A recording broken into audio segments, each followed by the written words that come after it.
इमाम मालिक फरमाते हैं कि इंसान की दो जिंदगियां होती हैं। एक जिंदगी वो होती है जब इंसान इस दुनिया में वालिदा के पेट से आता है, और दूसरी जिंदगी वो होती है जब इंसान ये जान लेता है कि मैं इस दुनिया में क्यों आया हूँ।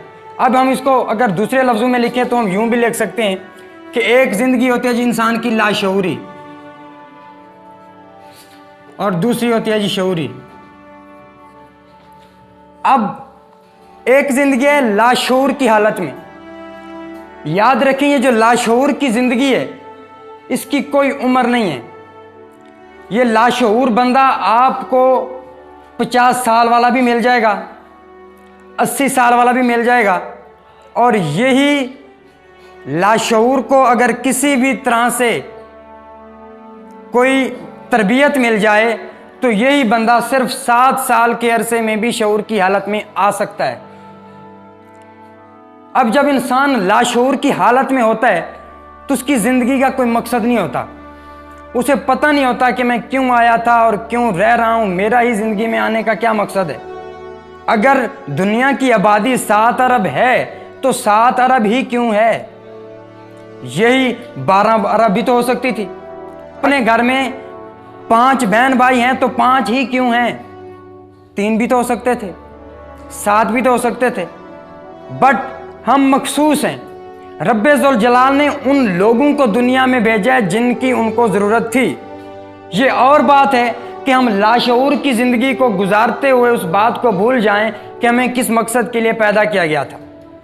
अब जब इंसान एक लाशऊर की ज़िंदगी से शऊर की ज़िंदगी में आता है तो फिर उसको कैसे पहचान होती है कि मैं शऊर की ज़िंदगी में आ चुका हूँ? उसका पहला सवाल उसके माइंडसेट में पैदा होता है जी, वो होता है वो अपनी दुनिया में, अपनी ज़िंदगी में वो सोचता है। जब ये शऊर की अलामत उसके अंदर पैदा होती है, पहला सवाल रब्बे ज़ुल जलाल की कुदरत इंसान के माइंडसेट में पैदा करती है, वो होता है जी मैं कौन हूँ।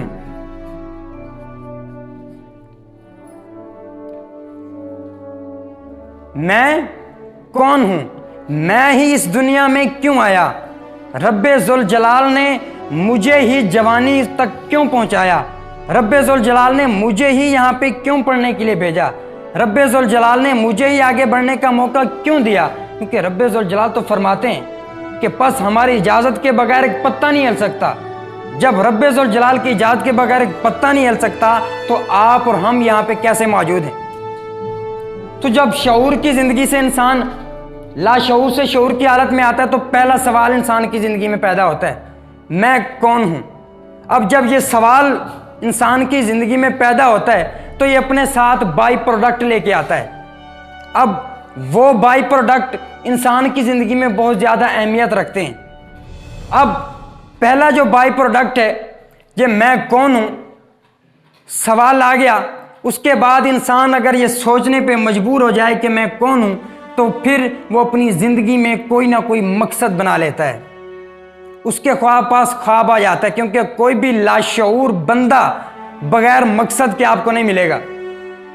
अगर आप किसी पागल को देखें तो उसकी मंजिल नहीं होती, लेकिन अगर आप किसी मुसाफिर से पूछें तो वो बाशऊर तरीके से आपको बता सकता है कि मैंने लाहौर से कराची की तरफ जाना है या मैंने कराची से लोधरा की तरफ आना है। वो शऊर की हालत में आपको बता सकेगा।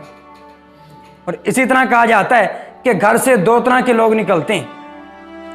एक वो होता है जिसकी मंजिल नहीं होती, जिसे हम आवारागर्द कहते हैं, और दूसरा वो होता है जिसकी मंजिल होती है और जिसे हम मुसाफिर कहते हैं।